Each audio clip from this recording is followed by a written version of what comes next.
Good day, here are today's top stories from the Pna Headlines. President Ferdinand R. Marcos Jr. has left on Monday for a 5-day state visit to India as the country celebrates the 75th anniversary of diplomatic relations between the Philippines and India. The president is visiting India following an invitation from Prime Minister Narendra Modi. In his departure speech, Marcos described India as a valued friend to the Philippines.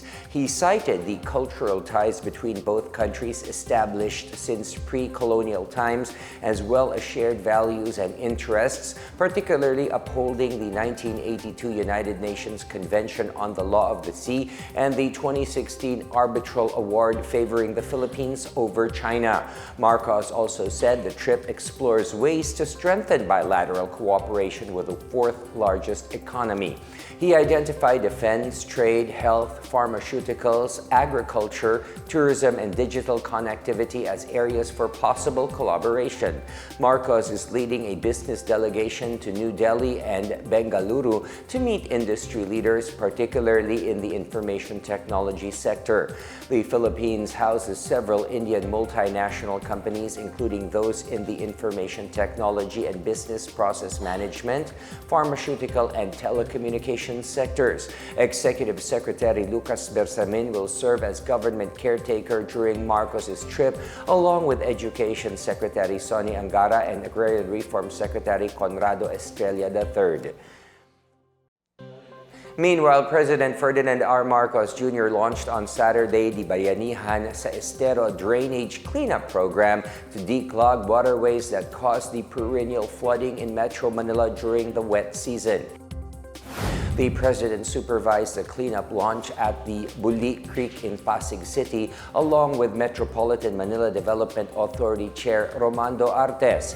The cleanup program identified 23 esteros that were heavily silted, clogged with waste, with poor water flow susceptible to repeated flooding, and those close to flood-prone communities. In his speech, Marcos cited the importance of declogging waterways to improve the efficiency of flood control initiatives.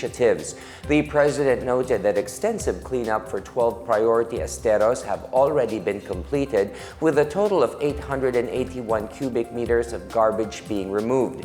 He also emphasized the need for the national government, the local government units, and volunteer groups to work together amid the effects of climate change. The MMDA also conducted a simultaneous cleanup drive in the Catmon Creek in Malabon City, Pinagsama Creek in Taguig City, Hagonoy Retarding Pond in Taguig City, and Tapayan Retarding Pond in Taytay, Rizal. In a statement, the MMDA said the remaining 13 priority esteros are scheduled for cleanup with ongoing coordination with LGUs. At least 273 identified rivers, tributaries, esteros, and open canals convey the flow of stormwater and flood runoff across Metro Manila. Bago dumating ang krising, nakapag-clear na tayo ng isang dosena, 12 estero na nalinis na natin. Kaya kahit papaano, nabawasan ang epekto. Wala tayong magagawa dahil sa dami ng bagsak ng tubig, Ngunit makikita natin kapag malinis ang mga estero, mabilis din mawala ang baha. President Ferdinand R. Marcos Jr. has declared the creation of an innovation hub at the De La Salle University Science and Technology Complex in Binyan, Laguna. Under Proclamation 985 signed on July 30, the President designated a 50,000 square meter parcel of land at the DLSU Leandro V. Locsin campus as a Knowledge, Innovation, Science, and Technology Eco Zone. The area will be known as the De La Salle University Innovation Hub. The Eco Zone was created by virtue of Republic Act 7916, or the Special Economic Zone Act of 1995, and upon the recommendation of the Board of Directors of the Philippine Economic Zone Authority, or PEZA. RA 7916 paves the way for the establishment of special economic zones which may develop into agro-industrial, recreational, commercial banking, investment, and financial centers. Meanwhile, President Marcos Jr. also signed RA 12229 series of 2025, which declared the creation of a new protected landscape in San Francisco, Quezon Province on July 23rd. The new law designated a 29.6-hectare land in San Francisco, Quezon as a protected area for sheltering biological resources that are native and distinct to the Mulanay Watershed Forest Reserve. The protected area will be classified as a national park and known as the San Francisco Protected Landscape, or SFPL. The Department of Environment and Natural Resources, or DENR, will oversee and manage the land through a Protected Area Management Board. A Protected Management Office was also established to supervise the daily management, protection, and administration of the SFPL.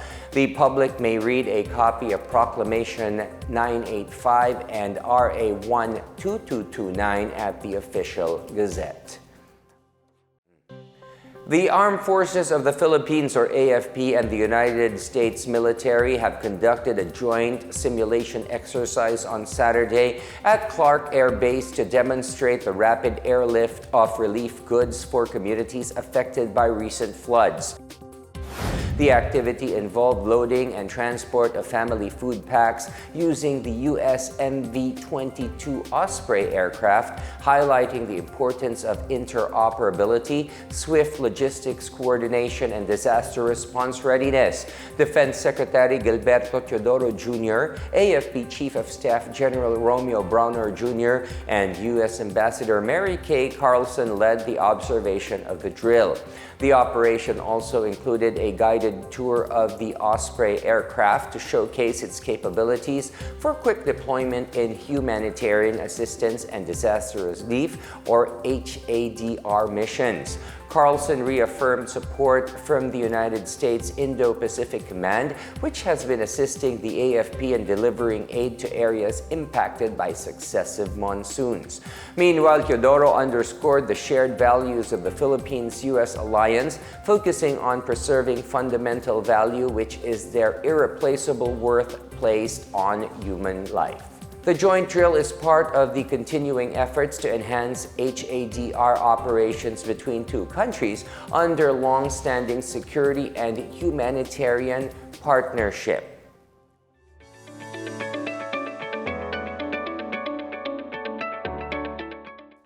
And in our business news, the Energy Development Corporation, or EDC, on Friday launched a new 7 billion pesos facility in Sorsogon City as part of its efforts to harness the country's rich indigenous geothermal resources. In a statement, EDC President and Chief Operation Officer Jerome Cainglet said the inauguration of the 22-megawatt Tanawan geothermal power plant is a win-win solution for the country's energy security and climate resilience journey. Cainglet added that the project is a product of a collaboration between EDC and its mother unit, First Gen Corporation, and their key contractors, First Balfour and Toshiba, as well as strong government support. Completed after 27 months, the Tanawan geothermal power plant is projected to have a net annual generation of 159,000 megawatt hours. It will contribute to the country's baseload renewable energy capacity and helping avoid approximately 38,312 tons of carbon dioxide emissions annually. The new facility is the second among the first-gen EDC 7 growth projects to be commissioned. Meanwhile, flag carrier Philippine Airlines, or PAL, announced on Friday the gradual transfer of turboprop-operated flights from the Ninoy Aquino International Airport, or NAIA, to Clark and Cebu starting October 26 this year. The move is in line with the Aviation Authority's plan to gradually transfer turboprops from NAIA to other airports. The resolution was issued on December 3, 2024 by the Manila Slot Coordination Committee committee composed of the Undersecretary for Aviation and Airports, respective chiefs of Manila International Airport Authority or MIAA, Civil Aeronautics Board, Civil Authority of the Philippines, and the new NAIA Infra Corporation General Manager. MIAA General Manager Eric Ines said the plan was to transfer an initial 30% of turboprops beginning March 2025. The rest are planned to transport until the last Sunday of March 2026 to give more time for passengers to adjust. And those are the latest and the biggest stories from the PNA headlines. For more news updates, visit our website pna.gov.ph or our Facebook and X account, Philippine News Agency. You may also watch the PNA headlines through the Philippine News Agency's YouTube account and via the News and Information Bureau website under PNA News. I am William Theo. This is the PNA headlines, bringing you stories that unite the nation.